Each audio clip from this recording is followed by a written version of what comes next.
안녕하세요 여러분, 켈리입니다. 오늘 비디오에서는 왜 영어가 안 들리는지 그 이유를 한번 생각해보고, 또 특히 그 학습자의 수준에 따라서 왜 영어가 안 들리는지, 그리고 그것을 listening skill을 improve 하기 위한 해결은 무엇인지에 대해서 한번 말해볼게요.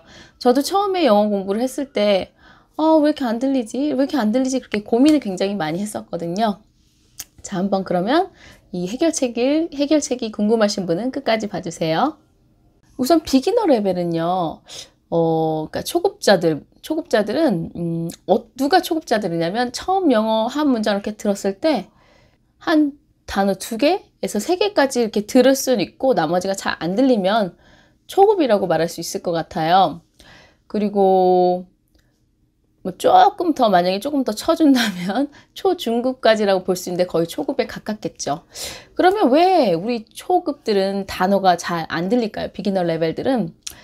그 이유는 사실 영어 공부 자체, 이 리스닝을 공부를 한 것이 시간이 얼마 되지 않았기 때문에 알고 있는 단어나 표현들이 적습니다.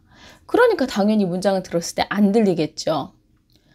또한 어떤 단어를 알고 있다 하더라도 정확한 발음을 모르는 경우들이 많아요. 내 생각에는 이게 이거라고 생각하고 듣는 건 그런데 잘못된 발음으로 이미 이제 뇌에서 그걸 인식하고 있기 때문에 정말 맞는 발음을 들었을 때 틀리다고 생각하는 거죠. 못 알아먹는 거예요.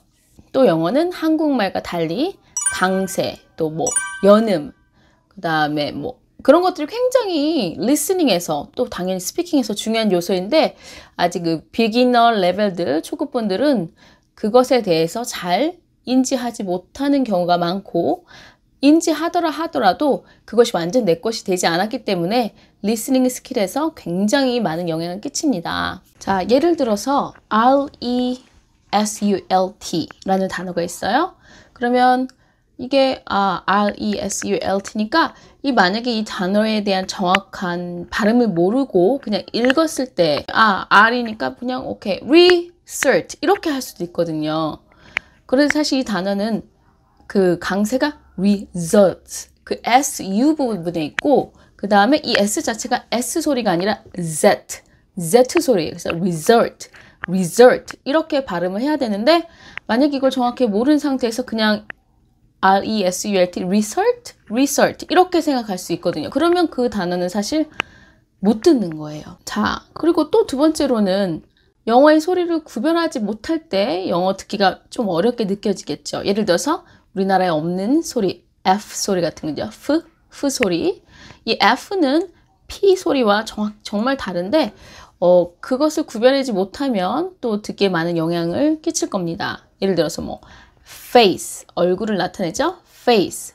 그런데 F 소리를 구별하지 못한 상태에서 pace. 그러면 완전히 다른 단어가 되는 거예요. 그래서 face, pace 이렇게 되는데, 이렇게 정확한 소리에 구별하지 못하는 경우 또 볼게요. R과 L 같은 경우 rate, R 소리가 난단 말이에요. rate. 그리고 L은 late. 또 B하고 V 같은 경우도 자, 이 부분에서도 많이들 이제 실수를 하시는데 very 가 되고, V 소리 날 때는 very 이렇게 되거든요. very, very. 정말 이게 단어마다 이 다른 발음의 정확한 소리를 알지 못하는 경우에, 비슷하지만 이 다른 소리를 구분하지 못하면 영어 듣기가 어려워집니다. 그리고 또 이런 소리를 구별하고 또 단어나 연음에 대해서 인지를 하고 있다 하더라도 기본적으로 영어에 대한 노출 시간이 적으면 우리 귀와 또 이 뇌가 그것을 익숙해지는데 좀 어려움이 겪을 수가 있어요. 그렇기 때문에 충분한 노출 시간이 필요합니다. 왜 노출 시간이 필요하냐면요. 제 친구 중에 이렇게 콜롬비아 친구가 있어요. 여기서 아주 오래 살았기 때문에, 또 남편도 캐네디안이고 그냥 일상생활이 저보다 당연히 훨씬 영어의 삶을 사는 사람이겠죠. 애들도 다 당연히 캐네디안으로서 영어만 쓰는 사람이니까 훨씬 콜롬비아 사람이지만 그냥 캐네디안처럼 영어를 너무 잘하는 친구예요. 그래서 처음에 그 친구를 만나서 이야기를 했을 때는 제가 그 영어를 잘 못 알아먹겠더라고요.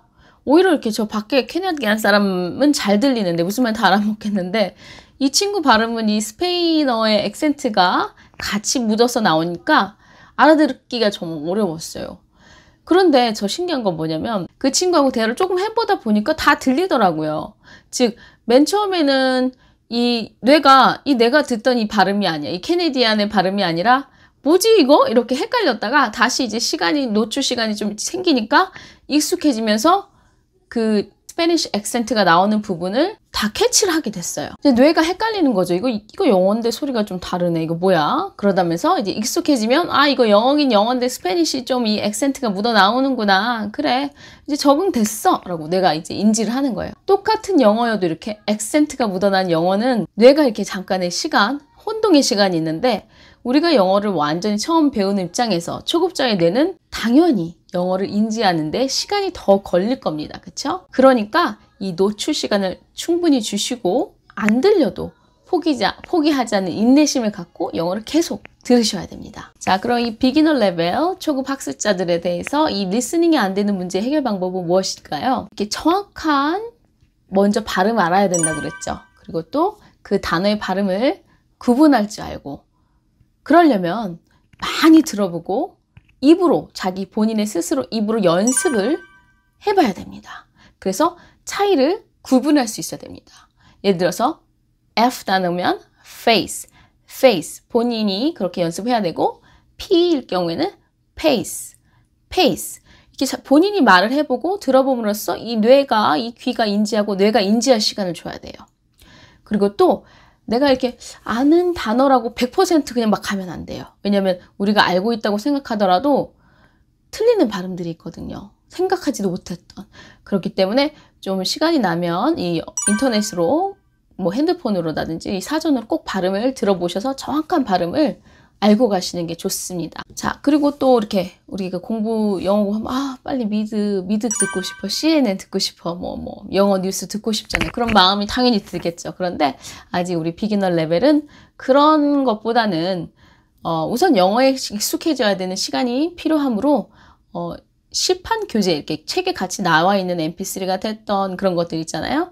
그런 것들을 통해서 그냥 영어 소리를 반복해서 듣는 것이 저는 더 좋을 것 같아요. 만약에 미드나 CN을 한다면 당연히 안 들리고 당연히 어렵기 때문에 좌절하고 이제 영어를 점점 더 하기가 싫어지거든요. 이거 뭐 이렇게 해야 되나? 너무 어렵다라는 마음이 들면 동기를 잃게 됩니다. 그렇기 때문에 시판에 나와 있는 파일들을 많이 들어보시고 유튜브나 뭐 여러 가지 인터넷에서 구할 수 있는 자료 중에서도 좀 쉽고 그렇지만 아주 약간 조금 요거는 조금 어렵다. 그렇지만 할만하겠어. 라는 자신을 챌린지 할 만한 그런 소리 파일을 많이 들으시는 게 좋습니다.